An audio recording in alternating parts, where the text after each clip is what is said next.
The old man aimed his sniper rifle at the three young men across from him. He looked through the scope, locking onto the bottle sitting between one guy's legs. Then, without hesitation, he pulled the trigger. The other two were in shock, still not realizing what just happened. The guy screamed, realizing he had just lost his missile. At the same time, the old man calmly put the rifle away, changed his clothes, grabbed a bullet, and started whistling as he walked downstairs. He headed to a quiet place and tossed the bullet casing. After that, he joined a friend to watch a chess match. One of the remaining young men started to worry he might be the next target. He quickly packed his things, getting ready to leave town. But what he didn't know was, Grandpa Ivan was already waiting for him. This time, the grandpa didn't go for a direct shot.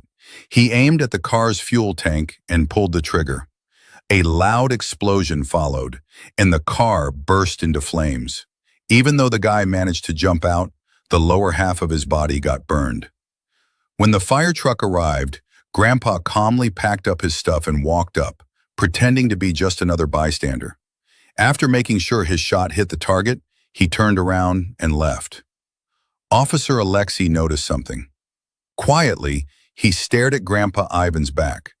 The back-to-back shootings made the police chief panic, especially because his own son was one of the people who had harassed Grandpa Ivan's granddaughter.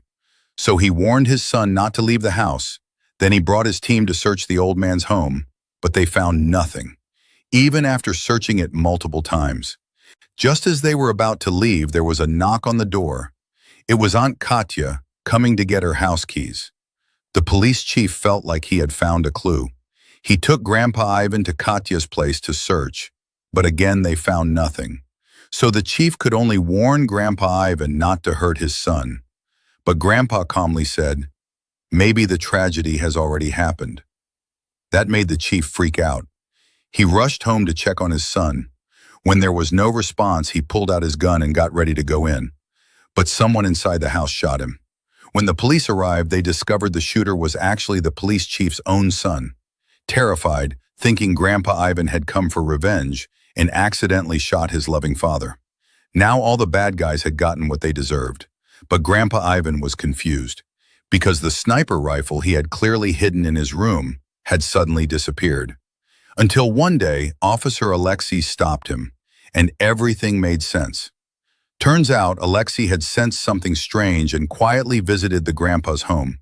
There, he found a weird key on the wall. After talking with Katya, he seized Grandpa's rifle.